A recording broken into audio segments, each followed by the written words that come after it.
सत श्री अकाल दोस्तों, welcome to door step education point.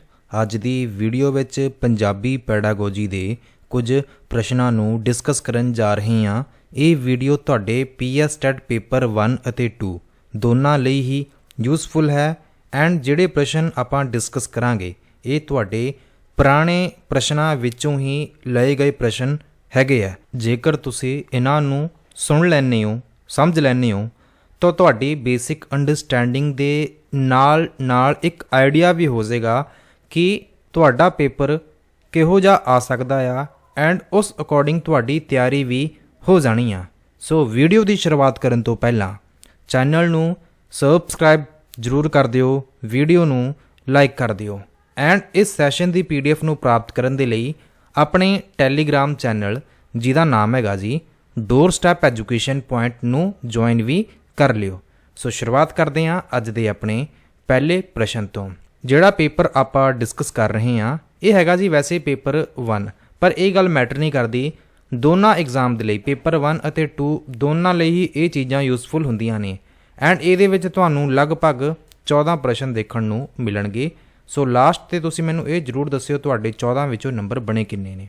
ਵੇਖਦੇ ਹਾਂ ਭਾਸ਼ਾ ਨੂੰ ਸਿੱਖਦਿਆਂ ਬੱਚੇ ਗ੍ਰਹਿਣ ਕਿੰਜ ਕਰਦੇ ਹਨ। ਭਾਸ਼ਾ ਦੀ ਗੱਲ ਕੀਤੀ ਜਾ ਰਹੀ ਹੈ ਕਿ ਜਦੋਂ ਬੱਚੇ ਭਾਸ਼ਾ ਨੂੰ ਸਿੱਖਦੇ ਹੈਗੇ ਆ ਤੇ ਭਾਸ਼ਾ ਨੂੰ ਗ੍ਰਹਿਣ ਕਿਵੇਂ ਕਰਦੇ ਹੈਗੇ। ਭਾਸ਼ਾ ਨੂੰ ਸੁਣ ਕੇ, ਪੜ੍ਹ ਕੇ, ਉਪਰੋਕਤ ਦੋਵੇਂ ਜਾਂ ਫਿਰ ਉਪਰੋਕਤ ਕੋਈ ਨਹੀਂ। ਸਹੀ ਜਵਾਬ ਦੀ ਜੇਕਰ ਮੈਂ ਗੱਲ ਕਰਾਂ, ਭਾਸ਼ਾ ਨੂੰ ਸਿੱਖਦਿਆਂ ਬੱਚੇ ਗ੍ਰਹਿਣ ਪੜ੍ਹ ਕੇ ਤੇ ਸੁਣ ਕੇ ਦੋਨੋਂ ਜਵਾਬ ਇਹਦੇ ਸਹੀ ਹੋਣਗੇ ਕਿ ਬੱਚੇ ਸੁਣਦੇ ਵੀ ਆ ਤੇ ਪੜ੍ਹਦੇ ਵੀ ਆ, ਜਿਹਦੇ ਨਾਲ ਉਹਨਾਂ ਚੀਜ਼ਾਂ ਨੂੰ ਐਕਵਾਇਰ ਕਰਦੇ ਆ, ਗ੍ਰਹਿਣ ਕਰਦੇ ਆ।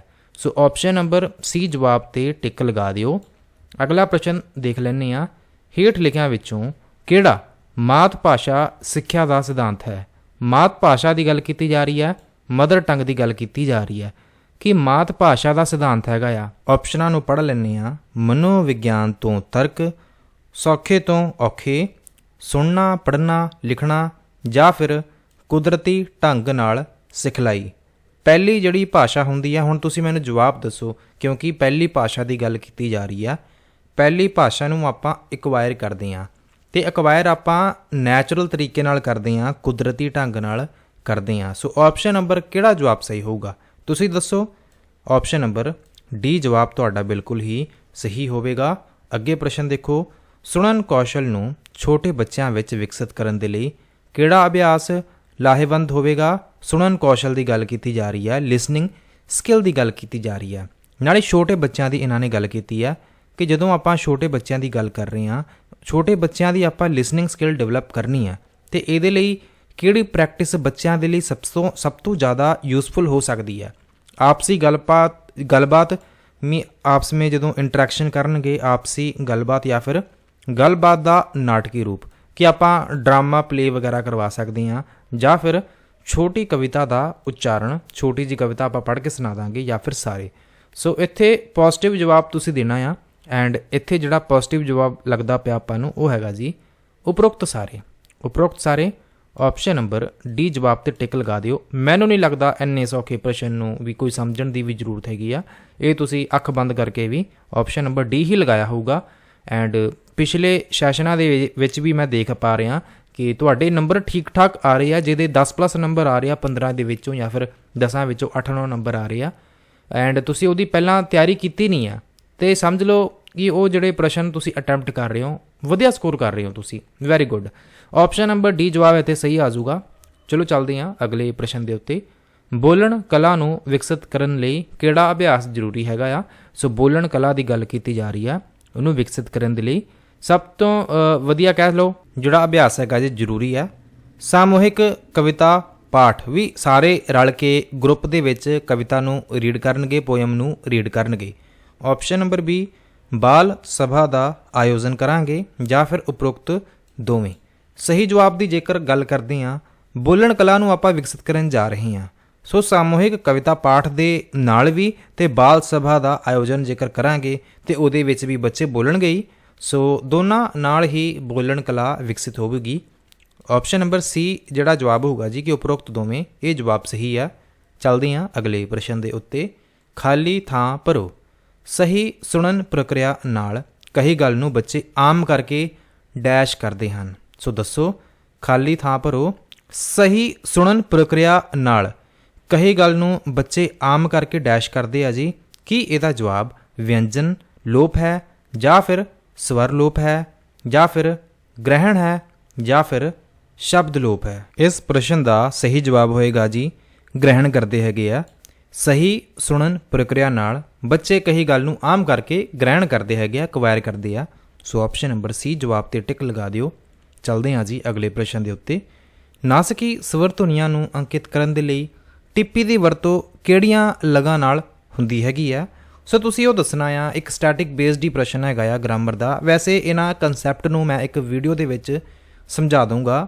ਹੁਣ ਤੱਕ 2-3 ਵੀਡੀਓਜ਼ ਹੀ ਬਣਾਈਆਂ ਸੀਗੀਆਂ ਜਿਹਦੇ ਵਿੱਚ ਪੰਜਾਬੀ ਗ੍ਰਾਮਰ ਪਲੱਸ ਉਹਨਾਂ ਟੌਪਿਕਸ ਨੂੰ ਡਿਸਕਸ ਕੀਤਾ ਸੀਗਾ ਜਿੱਥੋਂ ਪੈਡਾਗੋਜੀ ਦੇ ਵਿੱਚ ਟੌਪਿਕ ਜਾਂ ਫਿਰ ਪ੍ਰਸ਼ਨ ਬਣ ਜਾਂਦੇ ਆ। ਸੋ ਇਸ ਪ੍ਰਸ਼ਨ ਦਾ ਤੁਸੀਂ ਜਵਾਬ ਦਿਓ। ਨਾਸਕੀ ਸਵਰ ਜਿਹੜੀਆਂ ਧੁਨੀਆਂ ਹੁੰਦੀਆਂ ਨੇ ਜਿਨ੍ਹਾਂ ਨੂੰ ਬੋਲਣ ਲੱਗਿਆਂ ਨੱਕ ਤੋਂ ਆਵਾਜ਼ ਆਉਂਦੀ ਹੈ, ਸੋ ਇਹਨਾਂ ਨੂੰ ਅੰਕਿਤ ਕਰਨ ਦੇ ਲਈ ਆਪਾਂ ਟਿੱਪੀ ਦੀ ਵਰਤੋਂ ਕਰਦੇ ਹਾਂ। ਐਂਡ ਟਿੱਪੀ ਦੀ ਜਦੋਂ ਵਰਤੋਂ ਕਰਦੇ ਹਾਂ ਉਹ ਕਿਹੜੀ ਲਗਾਂ ਨਾਲ ਕਰਦੇ ਹਾਂ? ਕੀ ਉਹ ਸਿਹਾਰੀ ਹੈ, ਕੀ ਉਹ ਬਿਹਾਰੀ ਹੈ, ਜਾਂ ਫਿਰ ਹੋੜਾ ਹੈ, ਜਾਂ ਫਿਰ ਉਪਰੋਕਤ ਸਾਰੇ? ਸਹੀ ਜਵਾਬ ਦੀ ਜੇਕਰ ਗੱਲ ਕਰੀਏ ਤਾਂ ਨਾਸਕੀ ਸਵਰ ਧੁਨੀਆਂ ਨੂੰ ਅੰਕਿਤ ਕਰਨ ਦੇ ਲਈ ਟਿੱਪੀ ਦੀ ਵਰਤੋਂ ਆਪਾਂ ਸਿਰਫ ਤੇ ਸਿਰਫ ਸਿਹਾਰੀ ਲਗਾਂ ਨਾਲ ਆਪਾਂ ਕਰਦੇ ਹੈਗੇ ਹਾਂ। ਸੋ ਆਪਸ਼ਨ ਨੰਬਰ ਏ ਤੇ ਤੁਸੀਂ ਲਗਾ ਸਕਦੇ ਹੋ ਟਿਕ। ਚੱਲਦੇ ਹਾਂ ਅਗਲੇ ਪ੍ਰਸ਼ਨ ਦੇ ਉੱਤੇ। ਪੰਜਾਬੀ ਭਾਸ਼ਾ ਦੇ ਵਿੱਚ ਵੱਖ-ਵੱਖ ਅਸ਼ੁੱਧ ਉਚਾਰੇ ਕਿਹੜੇ ਹਨ? ਪੰਜਾਬੀ ਭਾਸ਼ਾ ਦੇ ਵਿੱਚ ਆਪਾਂ ਕਈ ਵਾਰ ਕੁਝ ਸ਼ਬਦਾਂ ਨੂੰ ਗਲਤ ਉਹਦਾ ਉਚਾਰਨ ਕਰਦੇ ਹੈਗੇ ਹਾਂ। ਸੋ ਇੱਥੇ ਕੁਝ ਆਪਸ਼ਨਾਂ ਦਿੱਤੀਆਂ ਹੋਈਆਂ ਨੇ ਜਿਨ੍ਹਾਂ ਨੂੰ ਪੜ੍ਹ ਕੇ ਤੁਸੀਂ ਦੱਸੋ ਕੀ ਜਵਾਬ ਸਹੀ ਹੋਊਗਾ। ਸਵਰ ਲੋਪ, ਸਵਰ ਵਾਧਾ, ਉਪਰੋਕਤ ਦੋਵੇਂ, ਜਾਂ ਫਿਰ ਉਪਰੋਕਤ ਕੋਈ ਨਹੀਂ? ਸਹੀ ਜਵਾਬ ਦੀ ਜੇਕਰ ਮੈਂ ਗੱਲ ਕਰਾਂ, ਜੇਕਰ ਕੋਈ ਸ਼ਬਦ ਲਿਖਿਆ ਹੋਇਆ ਅਤੇ ਉਸ ਸ਼ਬਦ ਦੇ ਵਿੱਚ ਮੈਂ ਕੋਈ ਸਵਰ ਨੂੰ ਘੱਟ ਬੋਲਾਂ, ਜਿਵੇਂ ਕੋਈ ਵੀ ਸ਼ਬਦ ਹੋ ਸਕਦਾ ਆ, ਉਹਦੇ ਵਿੱਚ ਜੇਕਰ ਮੈਂ ਕੋਈ ਸਵਰ ਨੂੰ ਘੱਟ ਜ਼ੋਰ ਦੇਵਾਂ ਜਾਂ ਫਿਰ ਸਵਰ ਨੂੰ ਘੱਟ ਬੋਲਾਂ ਜਾਂ ਫਿਰ ਸਵਰ ਨੂੰ ਜ਼ਿਆਦਾ ਬੋਲਾਂ, ਤਾਂ ਉਸ ਸ਼ਬਦ ਦਾ ਜਿਹੜਾ ਉਚਾਰਨ ਹੈਗਾ ਜੀ ਉਹ ਗਲਤ ਹੋ ਜਾਏਗਾ। ਐਗਜ਼ਾਮਪਲ ਕੋਈ ਵੀ ਲੈ ਸਕਦੇ ਹੋ। ਕੋਈ ਸ਼ਬਦ ਤੁਸੀਂ ਬਣਾ ਲਓ, ਉਸ ਸ਼ਬਦ ਦੇ ਵਿੱਚ ਤੁਸੀਂ ਕੋਈ ਵੀ ਜਿਹੜਾ ਸਵਰ ਹੋਊਗਾ ਤੁਸੀਂ ਉਹਨੂੰ ਘਟਾ ਕੇ ਦੇਖ ਲਿਓ ਅਤੇ ਵਧਾ ਕੇ ਦੇਖ ਲਿਓ, ਸ਼ਬਦ ਦਾ ਜਿਹੜਾ ਉਚਾਰਨ ਹੋਊਗਾ ਜੀ ਉਹ ਗਲਤ ਹੋ ਜਾਊਗਾ। ਸੋ ਮਤਲਬ ਇਹ ਹੈ ਕਿ ਸਵਰ ਲੋਪ ਅਤੇ ਸਵਰ ਵਾਧਾ, ਸਵਰ ਵਧਾਉਣ ਦੇ ਨਾਲ ਅਤੇ ਸਵਰ ਘਟਾਉਣ ਦੇ ਨਾਲ, ਦੋਨੋਂ ਨਾਲ ਹੀ ਅਸ਼ੁੱਧ ਉਚਾਰੇ ਜਾਣਗੇ ਜਿਹੜੇ ਸ਼ਬਦ ਹੋਣਗੇ। ਸੋ option number C is the right answer, ਉਪਰੋਕਤ ਦੋਵੇਂ। ਚੱਲਦੇ ਹਾਂ ਅਗਲੇ ਪ੍ਰਸ਼ਨ ਦੇ ਉੱਤੇ। ਛੋਟੇ ਬੱਚਿਆਂ ਨੂੰ ਲਿਖਣਾ ਸਿਖਾਉਣ ਦੀ ਤਿਆਰੀ ਦੇ ਅਭਿਆਸ ਲਈ ਕਿਹੜੇ ਯਤਨ ਕੀਤੇ ਜਾ ਸਕਦੇ ਆ? ਛੋਟੇ ਬੱਚਿਆਂ ਦੀ ਗੱਲ ਕੀਤੀ ਜਾ ਰਹੀ ਆ, ਲਿਖਣਾ ਸਿਖਾ ਰਹੇ ਹਾਂ ਆਪਾਂ। ਲਿਖਣਾ ਸਿਖਾਉਣ ਦੀ ਤਿਆਰੀ ਦੇ ਅਭਿਆਸ ਲਈ ਆਪਾਂ ਕੀ ਕੁਝ ਕਰ ਸਕਦੇ ਹਾਂ? ਵਿੰਗੀਆਂ ਟੇਢੀਆਂ ਲਕੀਰਾਂ ਬਣਾ ਸਕਦੇ ਹਾਂ। ਨਾਲੇ ਇਹ ਜਿਹੜੇ ਬੱਚੇ ਹੈਗੇ ਆ ਇਹ ਪ੍ਰਾਇਮਰੀ ਕਲਾਸ ਦੇ ਬੱਚੇ ਆ, ਪਹਿਲੀ ਤੋਂ ਲੈ ਕੇ 5ਵੀਂ ਜਮਾਤ ਦੇ ਬੱਚੇ ਆ, ਅਤੇ ਆਪਾਂ ਉਹਨਾਂ ਨੂੰ ਪੰਜਾਬੀ ਸਿਖਾਉਣੀ ਹੈ। ਅਤੇ ਉਹਦੇ ਲਈ ਆਪਾਂ ਕੀ ਕੁਝ ਕਰ ਸਕਦੇ ਹਾਂ? ਵਿੰਗੀਆਂ ਟੇਢੀਆਂ ਲਕੀਰਾਂ ਲਵਾਵਾਂਗੇ ਕਿ ਬਈ ਠੀਕ ਆ ਤੁਸੀਂ ਇਸ ਤਰ੍ਹਾਂ ਦੀਆਂ ਟੇਢੀਆਂ ਮੇਢੀਆਂ ਜਿਵੇਂ ਵੀ ਲਾਈਨਾਂ ਬਣਾਓ। ਇਹ ਵੀ ਚੀਜ਼ਾਂ ਵੈਸੇ ਜ਼ਰੂਰੀ ਹੁੰਦੀਆਂ ਨੇ ਬੱਚਿਆਂ ਦਾ, ਫੇਰ ਹੀ ਹੈਂਡ ਅਤੇ ਆਈ ਦਾ ਕੋਆਰਡੀਨੇਸ਼ਨ ਬਣਦਾ ਆ। ਸੋ ਇਹ ਤਾਂ ਚਲੋ ਮੈਂ ਦੱਸ ਹੀ ਦਿੱਤਾ ਵੀ ਇਹ ਜਵਾਬ ਤਾਂ ਸਹੀ ਹੋਣਾ ਹੀ ਹੋ ਸਕਦਾ ਆ। ਕਲਮ ਫੜਨ ਦਾ ਸਹੀ ਢੰਗ ਦੱਸਣਾ, ਕਿ ਆਪਾਂ ਦੱਸਾਂਗੇ ਵੀ ਆਪਾਂ ਪੈਨ ਨੂੰ ਪੈਨਸਿਲ ਨੂੰ ਫੜਨਾ ਕਿਵੇਂ ਆ। ਬੱਚੇ ਦਾ ਅੱਖਰਾਂ 'ਤੇ ਉਂਗਲ ਫੇਰਨਾ, ਕਿ ਬੱਚਾ ਸਿੱਖੇ ਕਿ ਜੇਕਰ ਆਪਾਂ ਕੋਈ ਅੱਖਰ ਬਣਾਇਆ ਆ ਅਤੇ ਉਹਨੂੰ ਤੂੰ ਉਹਦੇ 'ਤੇ ਹੱਥ ਫੇਰ ਲਾ, ਪਤਾ ਲੱਗ ਜਾਏ ਤੈਨੂੰ ਕਿ ਜਿਹੜਾ ਅੱਖਰ ਹੈਗਾ ਆ ਉਹ ਕਿਸ ਤਰ੍ਹਾਂ ਹੈਗਾ ਆ, ਕਿਸ ਤਰ੍ਹਾਂ ਬਣਿਆ ਹੋਇਆ। ਸੋ ਉਹਦੇ 'ਤੇ ਆਪਾਂ ਉਂਗਲ ਫੇਰਨਾ ਉਹਨੂੰ ਬਾਰੇ ਦੱਸਾਂਗੇ। ਜਾਂ ਫਿਰ ਉਪਰੋਕਤ ਸਾਰੇ। ਸਹੀ ਜਵਾਬ ਦੀ ਜੇਕਰ ਮੈਂ ਗੱਲ ਕਰਾਂ ਕਿ ਤਿੰਨੇ ਚੀਜ਼ਾਂ ਜ਼ਰੂਰੀ ਨੇ ਜੇਕਰ ਆਪਾਂ ਬੱਚੇ ਨੂੰ ਭਾਸ਼ਾ ਲਿਖਣਾ ਸਿਖਾਉਣੇ ਆ ਜਾਂ ਫਿਰ ਕੋਈ ਭਾਸ਼ਾ ਸਿਖਾ ਰਹੇ ਹਾਂ, ਛੋਟੇ ਬੱਚਿਆਂ ਨੂੰ ਆਪਾਂ ਲਿਖਣਾ ਸਿਖਾ ਰਹੇ ਹਾਂ, ਅਤੇ ਤਿੰਨੇ ਚੀਜ਼ਾਂ ਜ਼ਰੂਰੀ ਨੇ। ਸੋ ਉਪਰੋਕਤ ਸਾਰੇ, ਇਹ ਜਵਾਬ ਤੁਹਾਡਾ ਸਹੀ ਹੋ ਜਾਏਗਾ। ਚੱਲਦੇ ਹਾਂ ਅਗਲੇ ਪ੍ਰਸ਼ਨ ਦੇ ਉੱਤੇ। ਲਿਖਤੀ ਕੰਮ ਦੀ ਸ਼ੁਦਾਈ ਕਰਨ ਦੇ ਲਈ ਕਿਹੜਾ ਉਪਰਾਲਾ ਸਹੀ ਹੋ ਸਕਦਾ ਆ? ਬੱਚੇ ਦੇ ਸਾਹਮਣੇ ਸ਼ੁਦਾਈ ਜਾਂ ਫਿਰ ਗੁੱਟ ਬਣਾ ਕੇ ਸ਼ੁਦਾਈ। ਵੀ ਲਿਖਤੀ ਕੰਮ ਆਪਾਂ ਇੰਪਰੂਵ ਕਰਨਾ ਆ ਬੱਚੇ ਦਾ, ਅਤੇ ਕਿਹੜਾ ਉਪਰਾਲਾ ਸਹੀ ਹੋ ਸਕਦਾ ਆ, ਇਨੀਸ਼ੀਏਟਿਵ ਸਹੀ ਹੋ ਸਕਦਾ ਆ ਕਿ ਆਪਾਂ ਬੱਚੇ ਦੇ ਸਾਹਮਣੇ ਹੀ ਸ਼ੁਦਾਈ ਕਰੀਏ ਜਾਂ ਫਿਰ ਗੁੱਟ ਬਣਾ ਕੇ। ਸੋ ਆਪਸ਼ਨ ਨੰਬਰ ਇੱਥੇ ਦੱਸੋ ਕੀ ਜਵਾਬ ਹੋਊਗਾ, ਜਾਂ ਫਿਰ ਦੋਵੇਂ ਜਾਂ ਫਿਰ ਕੋਈ ਨਹੀਂ? ਆਪਸ਼ਨ ਨੰਬਰ ਸੀ ਜਵਾਬ ਤੁਹਾਡਾ ਬਿਲਕੁਲ ਸਹੀ ਹੋਊਗਾ ਜੀ, ਕਿ ਆਪਾਂ ਦੋਨੋਂ ਹੀ ਕੰਮ ਕਰਾਂਗੇ, ਸਾਹਮਣੇ ਕੰਮ ਵੀ ਕਰਾਂਗੇ, ਗੁੱਟ ਬਣਾ ਕੇ ਵੀ ਆਪਾਂ ਇੰਪਰੂਵਮੈਂਟ ਜਿਹੜੀ ਵੀ ਹੈਗੀ ਆ, ਕਰੈਕਸ਼ਨ ਹੈਗੀ ਆਪਾਂ ਉਹ ਕਰਾਂਗੇ। ਸੋ ਆਪਸ਼ਨ ਨੰਬਰ ਸੀ ਜਵਾਬ ਨੂੰ ਤੁਸੀਂ ਲਗਾ ਸਕਦੇ ਹੋ ਟਿਕ। ਅੱਗੇ ਪ੍ਰਸ਼ਨ ਵੇਖੋ। ਵਿਦਿਆਰਥੀਆਂ ਵੱਲੋਂ ਵਰਣ ਜਾਂ ਸ਼ਬਦ ਉਚਾਰਨ ਦੀ ਪਰਖ ਕਰਦੇ ਸਮੇਂ ਸਾਹਮਣੇ ਆਈਆਂ ਤਰੁੱਟੀਆਂ ਦਾ ਕੀ ਕਾਰਨ ਹੋ ਸਕਦਾ ਆ? ਕਾਰਨ ਮੈਨੂੰ ਲੱਗਦਾ ਕੱਟਿਆ ਗਿਆ, ਬਟ ਕੋਈ ਗੱਲ ਨਹੀਂ। ਵਿਦਿਆਰਥੀਆਂ ਵੱਲੋਂ ਵਰਣ ਜਾਂ ਸ਼ਬਦ ਉਚਾਰਨ ਦੀ ਪਰਖ ਕਰਦੇ ਸਮੇਂ ਸਾਹਮਣੇ ਆਈਆਂ ਜਿਹੜੀਆਂ ਮਿਸਟੇਕਸ ਨੇ ਉਹਨਾਂ ਦਾ ਕੀ ਰੀਜ਼ਨ ਹੋ ਸਕਦਾ ਆ। ਅਧਿਆਪਕ ਦੀ ਮੱਧਮ ਆਵਾਜ਼, ਕਿ ਅਧਿਆਪਕ ਜਿਹੜਾ ਹੈਗਾ ਆ ਉਹ ਹੌਲੀ ਬੋਲ ਰਿਹਾ, ਜਾਂ ਫਿਰ ਵਿਦਿਆਰਥੀਆਂ ਦੀ ਮਾਨਸਿਕ ਅਸਥਿਰਤਾ, ਕਿ ਵਿਦਿਆਰਥੀ ਅਨਸਟੇਬਲ ਹੈਗਾ ਆ, ਹੋ ਸਕਦਾ ਘਰੇ ਉਹਦੇ ਕੋਈ ਸਮੱਸਿਆ ਹੋਵੇ ਵੀ ਠੀਕ ਨਹੀਂ ਰਹਿੰਦਾ ਉਹ, ਜਾਂ ਫਿਰ ਆਪਸ਼ਨ ਨੰਬਰ ਸੀ ਜਮਾਤ ਅੰਦਰਲੇ ਵਾਤਾਵਰਣ ਵਿੱਚ ਤਰੁੱਟੀਆਂ, ਵੀ ਹੋ ਸਕਦਾ ਕਿ ਕਲਾਸ ਵਿੱਚ ਜਿਹੜਾ ਇਨਵਾਇਰਮੈਂਟ ਹੈਗਾ ਆ ਉਹਦੇ ਵਿੱਚ ਤਰੁੱਟੀਆਂ ਪਾਈਆਂ ਜਾਂਦੀਆਂ ਹੁਣ, ਕੁਝ ਮਿਸਟੇਕਸ ਹੈਗੀਆਂ ਆ, ਕਰੈਕਸ਼ਨ ਕਰਨ ਦੀ ਜ਼ਰੂਰਤ ਹੈਗੀ ਆ, ਕਿਉਂਕਿ ਹੋ ਸਕਦਾ ਕਾਫੀ ਸਾਰੇ ਰੀਜ਼ਨ ਹੋ ਸਕਦੇ ਆ ਕਿ ਬੱਚੇ ਕਲਾਸ ਵਿੱਚ ਰੌਲਾ ਪਾਉਂਦੇ ਹੋਣ, ਜਾਂ ਫਿਰ ਕੋਈ ਹੋਰ ਰੀਜ਼ਨ ਹੋ ਸਕਦਾ ਆ, ਜਾਂ ਫਿਰ ਸਾਰੇ। ਗੱਲ ਕਰ ਰਹੇ ਹਾਂ ਆਪਾਂ ਵਿਦਿਆਰਥੀਆਂ ਵੱਲੋਂ ਵਰਣ ਜਾਂ ਫਿਰ ਸ਼ਬਦ ਉਚਾਰਨ ਦੀ ਪਰਖ ਕਰਦੇ ਸਮੇਂ ਸਾਹਮਣੇ ਕੁਝ ਮਿਸਟੇਕਸ ਆ ਰਹੀਆਂ ਨੇ, ਇਹਦਾ ਰੀਜ਼ਨ ਜਿਹੜਾ ਹੋ ਸਕਦਾ ਆ, ਹੋ ਸਕਦਾ ਵੀ ਅਧਿਆਪਕ ਹੌਲੀ ਬੋਲਦਾ ਹੋਵੇ, ਬੱਚਿਆਂ ਦੇ ਵਿੱਚ ਮਾਨਸਿਕ ਅਸਥਿਰਤਾ ਹੋਵੇ, ਜਾਂ ਫਿਰ ਜਮਾਤ ਅੰਦਰਲੇ ਵਾਤਾਵਰਣ ਵਿੱਚ ਤਰੁੱਟੀਆਂ ਹੋਣ। ਸੋ ਉਪਰੋਕਤ ਸਾਰੇ। ਡੀ ਜਵਾਬ ਤੇ ਤੁਸੀਂ ਲਗਾ ਲਓ ਟਿਕ, ਤੇ ਚੱਲਦੇ ਹਾਂ ਅਗਲੇ ਪ੍ਰਸ਼ਨ ਦੇ ਉੱਤੇ। ਛੋਟੇ ਬੱਚਿਆਂ ਨੂੰ ਪੰਜਾਬੀ ਭਾਸ਼ਾ ਸਿਖਾਉਣਾ ਆਰੰਭਣ ਲਈ ਜ਼ਰੂਰੀ ਲੋੜਾਂ ਵਿੱਚ ਕੀ ਸ਼ਾਮਲ ਕਰੋਗੇ? ਸੋ ਛੋਟੇ ਬੱਚਿਆਂ ਨੂੰ ਤੁਸੀਂ ਪੰਜਾਬੀ ਭਾਸ਼ਾ ਸਿਖਾਉਣੀ ਹੈ, ਸੋ ਇਹਦੇ ਲਈ ਤੁਹਾਨੂੰ ਕੀ ਲੱਗਦਾ ਹੈ ਵੀ ਕੀ ਜ਼ਰੂਰੀ ਚੀਜ਼ ਹੈਗੀ ਆ? ਦ੍ਰਿਸ਼ਟੀ ਸਰੋਤ ਸਹਾਇਕ ਸਾਧਨ, ਕਿਰਿਆਤਮਕ ਸਾਧਨ, ਜਾਂ ਫਿਰ ਉਪਰੋਕਤ ਦੋਵੇਂ, ਜਾਂ ਫਿਰ ਇਹਨਾਂ ਵਿੱਚੋਂ ਕੋਈ ਵੀ ਨਹੀਂ। ਸੋ ਦ੍ਰਿਸ਼ਟੀ ਸਰੋਤ ਸਹਾਇਕ ਸਾਧਨ, ਸੋ ਬਿਲਕੁਲ ਦੋਨੋਂ ਚੀਜ਼ਾਂ, ਕਿਰਿਆਤਮਕ ਐਕਟਿਵ ਜੋ ਕੁਝ ਆਪਾਂ ਕੰਮ ਵਗੈਰਾ ਕਰਵਾਵਾਂਗੇ, ਐਕਟੀਵਿਟੀਜ਼ ਵਗੈਰਾ ਵੀ ਕਰਵਾਵਾਂਗੇ। ਸੋ ਦ੍ਰਿਸ਼ਟੀ ਸਰੋਤ ਸਹਾਇਕ ਸਾਧਨ ਅਤੇ ਕਿਰਿਆਤਮਕ ਸਾਧਨ ਦੋਨੋਂ ਚੀਜ਼ਾਂ ਜ਼ਰੂਰੀ ਨੇ ਜੇਕਰ ਤੁਸੀਂ ਪੰਜਾਬੀ ਭਾਸ਼ਾ ਸਿਖਾਉਣੀ ਹੈਗੀ ਬੱਚੇ ਨੂੰ। ਸੋ ਆਪਸ਼ਨ ਨੰਬਰ ਸੀ ਜਵਾਬ ਤੁਹਾਡਾ ਬਿਲਕੁਲ ਹੀ ਸਹੀ ਆ। ਅਤੇ ਮੈਕਸਿਮਮ ਜਵਾਬ ਦੇ ਵਿੱਚ ਤੁਸੀਂ ਦੇਖਿਆ ਹੋਣਾ ਵੀ ਉਪਰੋਕਤ ਦੋਵੇਂ ਜਾਂ ਫਿਰ ਸਾਰੇ ਇਸ ਤਰ੍ਹਾਂ ਦੇ ਜਵਾਬ ਆ ਰਹੇ ਆ। ਸੋ ਆਪਦੇ ਪੇਪਰ ਵਿੱਚ ਵੀ ਤੁਸੀਂ ਇਸ ਤਰ੍ਹਾਂ ਦੇ ਪੋਜ਼ੀਟਿਵ ਜਵਾਬ ਹੀ ਦੇਣੇ ਆ। ਸੋ ਆਪਸ਼ਨ ਨੰਬਰ ਸੀ ਜਵਾਬ ਤੁਹਾਡਾ ਸਹੀ ਆ। ਚੱਲਦੇ ਹਾਂ ਅਗਲੇ ਪ੍ਰਸ਼ਨ ਦੇ ਉੱਤੇ। ਖਾਲੀ ਥਾਂ ਭਰੋ। ਭਾਸ਼ਾ ਸਿੱਖਿਆ ਵਿਧੀ ਵਿੱਚ ਸੁਧਾਰਾਤਮਕ ਸਿੱਖਿਆ ਲਈ ਡੈਸ਼ ਸਹਾਈ ਹੁੰਦਾ ਹੈ। ਤੁਸੀਂ ਬੱਚਿਆਂ ਦੀ ਪੜ੍ਹਾਈ ਦੇ ਵਿੱਚ ਜੋ ਕੁਝ ਵੀ ਤੁਸੀਂ ਪੜ੍ਹਾ ਰਹੇ ਹੋ ਇੰਪਰੂਵਮੈਂਟ ਕਰਨੀ ਆ, ਠੀਕ ਹੈ ਜੀ। ਸੋ ਜੇਕਰ ਤੁਸੀਂ ਬੱਚੇ ਦੀ ਇੰਪਰੂਵਮੈਂਟ ਕਰਨਾ ਚਾਹੁੰਦੇ ਹੋ ਤਾਂ ਤੁਹਾਨੂੰ ਕੀ ਲੱਗਦਾ ਵੀ ਕਿਹੜੀ ਚੀਜ਼ ਜ਼ਰੂਰੀ ਹੈ? ਸੰਚਿਤ ਕਾਰਡ, ਆਧਾਰ ਕਾਰਡ, ਪ੍ਰਵੇਸ਼ ਕਾਰਡ, ਨਿਕਾਸ ਕਾਰਡ। ਮੈਂ ਮੰਨ ਕੇ ਚੱਲਦਾ ਤੁਹਾਨੂੰ ਇਹ ਪ੍ਰਸ਼ਨ ਨਹੀਂ ਵੀ ਆਉਂਦਾ, ਫਿਰ ਵੀ ਤੁਸੀਂ ਇਸ ਪ੍ਰਸ਼ਨ ਦਾ ਜਵਾਬ ਦੇ ਸਕਦੇ ਹੋ। ਗੱਲ ਕੀਤੀ ਜਾ ਰਹੀ ਹੈ ਵੀ ਪੈਡਾਗੋਜੀ ਦੀ, ਅਤੇ ਇਸ ਪੈਡਾਗੋਜੀ ਦੇ ਵਿੱਚ ਆਧਾਰ ਕਾਰਡ, ਪ੍ਰਵੇਸ਼ ਕਾਰਡ ਅਤੇ ਨਿਕਾਸ ਕਾਰਡ ਦਾ ਕੀ ਕੰਮ? ਕੋਈ ਕੰਮ ਨਹੀਂ ਹੈਗਾ। ਅਤੇ ਸਾਰੇ ਸੰਚਿਤ ਕਾਰਡ ਕੀ ਹੁੰਦਾ ਆ? ਐਕੂਮੂਲੇਟਡ ਕਾਰਡਸ ਕਹਿ ਲਓ ਕਿ ਇਹਦੇ ਵਿੱਚ ਆਪਾਂ ਬੱਚਿਆਂ ਦੀ ਅਸੈਸਮੈਂਟ ਕਰਦੇ ਹੈਗੇ ਹਾਂ, ਵੀ ਸਾਰੇ ਸਾਲ ਦਾ ਰਿਕਾਰਡ ਹੁੰਦਾ ਆ ਕਿ ਬੱਚੇ ਨੇ ਕੀ ਕੁਝ ਕੀਤਾ ਆ, ਕਿਹੜੇ ਮੁਕਾਮ ਹਾਸਿਲ ਕੀਤੇ ਆ, ਕਲਾਸ ਵਿੱਚ ਕਦੋਂ ਫਸਟ ਆਇਆ, ਕਿਹੜੇ ਕਿਹੜੇ ਐਕਟੀਵਿਟੀਜ਼ ਦੇ ਵਿੱਚ ਵਧੀਆ ਕਰ ਰਿਹਾ, ਸਾਰਾ ਕੁਝ ਆਪਾਂ ਲਿਖਦੇ ਹਾਂ ਸੰਚਿਤ ਕਾਰਡ ਦੇ ਵਿੱਚ। ਸੋ ਬਿਲਕੁਲ ਜੇਕਰ ਆਪਾਂ ਭਾਸ਼ਾ ਸਿੱਖਿਆ ਵਿਧੀ ਵਿੱਚ ਸੁਧਾਰਾਤਮਕ ਸਿੱਖਿਆ ਦੇ ਲਈ ਸੰਚਿਤ ਕਾਰਡ ਜਿਹੜਾ ਹੋਊਗਾ ਜੀ ਉਹ ਕਾਫੀ ਜ਼ਿਆਦਾ ਇੰਪੋਰਟੈਂਟ ਹੋਊਗਾ, ਹੈਲਪਫੁਲ ਹੋਊਗਾ ਬੱਚੇ ਦੀ ਇੰਪਰੂਵਮੈਂਟ ਦੇ ਲਈ। ਸੋ ਆਪਸ਼ਨ ਨੰਬਰ ਏ ਜਵਾਬ ਤੁਹਾਡਾ ਹੋਊਗਾ ਜੀ ਬਿਲਕੁਲ ਸਹੀ ਹੈ, ਸੰਚਿਤ ਕਾਰਡ। ਅਗਲਾ ਪ੍ਰਸ਼ਨ ਵੇਖੋ, ਇਹ ਅੱਜ ਦਾ ਸੈਕਿੰਡ ਲਾਸਟ ਪ੍ਰਸ਼ਨ ਹੈ ਜੀ। ਪ੍ਰਾਇਮਰੀ ਜਮਾਤਾਂ ਦੀ ਪਾਠ ਪੁਸਤਕ ਦੇ ਬਾਹਰੀ ਗੁਣਾਂ ਦੀ ਗੱਲ ਕੀਤੀ ਜਾ ਰਹੀ ਹੈ। ਜਦੋਂ ਤੁਸੀਂ ਬੀਐਡ ਕਰਦੇ ਹੋਣੇ ਆ, ਪਾਠ ਪੁਸਤਕਾਂ ਦੇ ਅੰਦਰਲੇ ਗੁਣ ਅਤੇ ਬਾਹਰਲੇ ਗੁਣ ਬਾਰੇ ਜ਼ਰੂਰ ਪੜ੍ਹਿਆ ਹੋਊਗਾ। ਵੈਸੇ ਇਹੋ ਜਿਹੇ ਟੌਪਿਕ ਜਿਹੜੇ ਹੁੰਦੇ ਆ ਨਾ, ਇਹ ਭਾਵੇਂ ਨਾ ਵੀ ਪੜ੍ਹੇ ਹੋਣ, ਵੀ ਮੈਂ ਸਮਝਦਾ ਹੁੰਨਾ ਵੀ ਤੁਸੀਂ ਇਹੋ ਜਿਹੇ ਪ੍ਰਸ਼ਨਾਂ ਦੇ ਜਵਾਬ ਦੇ ਸਕਦੇ ਹੋ। ਸੋ ਬਾਹਰੀ ਗੁਣਾਂ ਦੀ ਗੱਲ ਕੀਤੀ ਜਾ ਰਹੀ ਹੈ। ਤੁਹਾਨੂੰ ਕੀ ਲੱਗਦਾ ਕਿ ਇਹਦੇ ਵਿੱਚ ਨਾਲੇ ਕਲਾਸ ਪ੍ਰਾਇਮਰੀ ਹੈ, ਅਤੇ ਦੇਖੋ ਵਿਸ਼ਿਆਂ ਦੀ ਵੰਨ-ਸੁਵੰਨਤਾ, ਯੋਗ ਸ਼ਬਦਾਵਲੀ, ਸਚਿੱਤਰ ਪੰਨੇ, ਜਾਂ ਫਿਰ ਉਪਰੋਕਤ ਸਾਰੇ।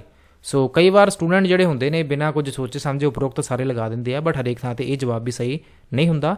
ਸੋ ਵਿਸ਼ਿਆਂ ਦੀ ਵੰਨ-ਸੁਵੰਨਤਾ ਵੇਖੋ, ਯੋਗ ਸ਼ਬਦਾਵਲੀ ਜਾਂ ਫਿਰ ਸਚਿੱਤਰ ਪੰਨੇ। ਇੱਥੇ ਵੇਖੋ ਇਹਨਾਂ ਨੇ ਬਾਹਰੀ ਗੁਣਾਂ ਦੀ ਗੱਲ ਕੀਤੀ ਹੈ।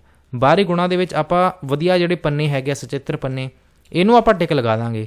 ਵਿਸ਼ਿਆਂ ਦੀ ਵੰਨ-ਸੁਵੰਨਤਾ, ਯੋਗ ਸ਼ਬਦਾਵਲੀ, ਵਰਡਸ ਜਿਹੜੇ ਦਿੱਤੇ ਹੋਏ ਆ, ਇਹ ਦੋਨੋਂ ਚੀਜ਼ਾਂ ਕਿਤਾਬ ਦੇ ਵਿੱਚ ਆਉਣਗੀਆਂ ਕਿ ਉਹਦੇ ਵਿੱਚ ਕੰਟੈਂਟ ਮੈਟਰ ਕਿਹੋ ਜਿਹਾ ਲਿਖਿਆ ਹੋਇਆ, ਬੱਚਿਆਂ ਦੀ ਲੈਵਲ ਦਾ ਲਿਖਿਆ ਹੋਇਆ, ਨਹੀਂ ਲਿਖਿਆ ਹੋਇਆ, ਉਹਦੇ ਵਿੱਚ ਜਿਹੜੇ ਵਰਡਸ ਦੀ ਵਰਤੋਂ ਕੀਤੀ ਗਈ ਆ ਕਿ ਉਹ ਬੱਚਿਆਂ ਦੇ ਲੈਵਲ ਦੇ ਹੈਗੇ ਆ। ਸੋ ਆਪਸ਼ਨ ਨੰਬਰ ਸੀ ਜਵਾਬ ਕੀ ਹੋਊਗਾ ਤੁਹਾਡਾ ਸਹੀ ਹੋਊਗਾ। ਜੇਕਰ ਅੰਦਰਲੇ ਗੁਣਾਂ ਦੀ ਗੱਲ ਕੀਤੀ ਹੁੰਦੀ ਤਾਂ ਫਿਰ ਹੋ ਸਕਦਾ ਆਪਸ਼ਨ ਨੰਬਰ ਏ ਅਤੇ ਬੀ ਦੋਨੋਂ ਸਹੀ ਹੁੰਦੇ। ਸੋ ਚੱਲਦੇ ਹਾਂ ਅਗਲੇ ਪ੍ਰਸ਼ਨ 'ਤੇ, ਜਿਹੜਾ ਕਿ ਅੱਜ ਦਾ ਇੱਥੇ ਲਗਾ ਲਿਓ ਟਿਕ ਆਪਸ਼ਨ ਨੰਬਰ ਸੀ 'ਤੇ। ਅੱਜ ਦਾ ਲਾਸਟ ਜਿਹੜਾ ਪ੍ਰਸ਼ਨ ਹੈਗਾ ਆ ਉਹ ਤੁਸੀਂ ਵੇਖ ਲਓ, ਕਿਉਂਕਿ ਇਸ ਸੈਸ਼ਨ ਦੇ ਵਿੱਚ ਜਾਂ ਫਿਰ ਇਸ ਪ੍ਰੀਵੀਅਸ ਈਅਰ ਦੇ ਵਿੱਚ ਸਿਰਫ 14 ਪ੍ਰਸ਼ਨ ਹੀ ਹੈਗੇ ਸੀ ਅਤੇ ਮੈਂ ਇੱਕ ਪ੍ਰਸ਼ਨ ਨਹੀਂ ਐਡ ਕੀਤਾ। ਦੇਖੋ, ਭਾਸ਼ਾ ਪ੍ਰਯੋਗਸ਼ਾਲਾ ਲਈ ਲੋੜੀਂਦੀ ਸਮੱਗਰੀ ਵਿੱਚ ਕੀ ਸ਼ਾਮਲ ਕਰੋਗੇ? ਲੈਂਗੁਏਜ ਲੈਬਸ ਦੀ ਗੱਲ ਕੀਤੀ ਜਾ ਰਹੀ ਹੈ ਕਿ ਤੁਹਾਨੂੰ ਕੀ ਲੱਗਦਾ ਆ, ਅੱਜ ਕੱਲ੍ਹ ਵੀ ਸਾਰੇ ਸਕੂਲਾਂ ਵਿੱਚ ਲੈਂਗੁਏਜ ਲੈਬਸ ਦੇਖਣ ਨੂੰ ਮਿਲਦੀਆਂ ਨੇ। ਸੋ ਉੱਥੇ ਸਭ ਤੋਂ ਜ਼ਰੂਰੀ ਚੀਜ਼ ਕੀ ਹੈਗੀ ਆ? ਹੈਡਸੈਟ, ਆਈਫੋਨ, ਉਪਰੋਕਤ ਦੋਵੇਂ ਜਾਂ ਫਿਰ ਉਪਰੋਕਤ ਕੋਈ ਨਹੀਂ। ਕਾफ़ੀ ਈਜ਼ੀ ਜਿਹਾ ਕੁਐਸਚਨ ਆ ਜੇ ਵੇਖਿਆ ਜਾਵੇ ਤਾਂ। ਸੋ ਸਹੀ ਜਵਾਬ ਦੀ ਜੇਕਰ ਗੱਲ ਕਰੀਏ ਤਾਂ ਹੈਡਸੈਟ ਤੁਹਾਡਾ ਸਹੀ ਜਵਾਬ ਹੋਊਗਾ। ਆਈਫੋਨ ਜੇਕਰ ਨਾ ਵੀ ਹੋਏ, ਜੇਕਰ ਆਪਣੇ ਕੋਲ ਉੱਥੇ ਐਂਪਲੀਫਾਇਰ ਵਗੈਰਾ ਪਿਆ ਹੋਇਆ, ਫਿਰ ਵੀ ਆਪਾਂ ਕੰਮ ਚਲਾ ਸਕਦੇ ਹਾਂ। ਆਈਫੋਨ ਦੀ ਕੋਈ ਜ਼ਰੂਰਤ ਨਹੀਂ ਆ। ਉਪਰੋਕਤ ਕੋਈ ਨਹੀਂ, ਇਹ ਵੀ ਗਲਤ ਹੋ ਜਾਊਗਾ। ਉਪਰੋਕਤ ਦੋਵੇਂ ਇਹ ਵੀ ਨਹੀਂ ਹੋਊਗਾ। ਕਈ ਵਾਰ ਹੋ ਸਕਦਾ ਸਟੂਡੈਂਟ ਕਾਲ ਦੇ ਵਿੱਚ ਦੋਨੋਂ ਲਗਾ ਦੇਣ, ਬਟ ਇਹ ਗਲਤ ਹੋ ਜਾਊਗਾ। ਬਟ ਤੁਹਾਡਾ ਹੈਡਸੈਟ ਜਵਾਬ ਬਿਲਕੁਲ ਸਹੀ ਹੋਊਗਾ। ਅਤੇ ਮੈਨੂੰ ਦੱਸਿਓ ਤੁਹਾਡੇ ਇੱਥੇ ਨੰਬਰ ਬਣੇ ਕਿੰਨੇ ਨੇ, ਤੁਹਾਡੇ ਇੱਥੇ 14 ਵਿੱਚੋਂ ਕਿੰਨੇ ਨੰਬਰ ਬਣੇ ਨੇ ਜੀ, ਇਹਦੇ ਬਾਰੇ ਤੁਸੀਂ ਮੈਨੂੰ ਜ਼ਰੂਰ ਦੱਸੋ। 14 ਆਊਟ ਆਫ ਕਿੰਨੇ ਮਾਰਕਸ ਤੁਹਾਨੂੰ ਇੱਥੇ ਆਏ ਹੈਗੇ ਆ ਜੀ, ਤਾਂ ਜੋ ਮੈਨੂੰ ਪਤਾ ਲੱਗੇ ਕਿ ਬਹੁਤ ਸਾਰੇ ਸਾਥੀ ਐਕਟਿਵ ਤਰੀਕੇ ਨਾਲ ਆਪਣੇ ਨਾਲ ਜੁੜੇ ਹੋਏ ਆ। ਕਿਉਂਕਿ ਮੇਰੀ ਇਹਨਾਂ ਵੀਡੀਓਜ਼ ਦੇ ਵਿੱਚ ਤਾਂ ਕੋਈ ਬਹੁਤਾ ਤੁਹਾਡਾ ਸਮਾਂ ਮੈਂ ਖਰਾਬ ਕਰਦਾ ਨਹੀਂ ਸੈਸ਼ਨ ਦੇ ਦੌਰਾਨ। ਸੋ ਇੰਨਾ ਕੁ ਫਰਜ਼ ਤੁਹਾਡਾ ਬਣਦਾ ਆ ਵੀ ਤੁਸੀਂ ਜ਼ਰੂਰ ਦੱਸੋ। ਐਂਡ ਦੋਸਤੋ, ਜਿਹੜੇ ਲਾਸਟ ਤੱਕ ਇਸ ਵੀਡੀਓ ਨੂੰ ਦੇਖ ਰਹੇ ਆ, ਸੈਸ਼ਨ ਨੂੰ ਲਾਈਕ ਕਰਨਾ ਬਿਲਕੁਲ ਨਾ ਭੁੱਲਿਓ, ਕਿਉਂਕਿ ਤੁਹਾਡੇ ਲਾਈਕਸ ਦੇ ਕਰਕੇ ਹੀ ਆਪਾਂ ਇਹਨਾਂ ਵੀਡੀਓਜ਼ ਨੂੰ ਬਣਾਉਣਾ ਕੰਟੀਨਿਊ ਕਰ ਪਾ ਰਹੇ ਹਾਂ। ਅਤੇ ਬਾਕੀ ਇਸ ਸੈਸ਼ਨ ਦੀ PDF ਨੂੰ ਮੈਂ ਟੈਲੀਗ੍ਰਾਮ ਚੈਨਲ 'ਤੇ ਸੈਂਡ ਕਰ ਦੂੰਗਾ। ਟੈਲੀਗ੍ਰਾਮ ਚੈਨਲ ਨੂੰ ਜੁਆਇਨ ਕਰ ਲਿਓ, ਜਿਹਦਾ ਨਾਮ ਹੈਗਾ ਜੀ ਡੋਰਸਟੈਪ ਐਜੂਕੇਸ਼ਨ ਪੁਆਇੰਟ।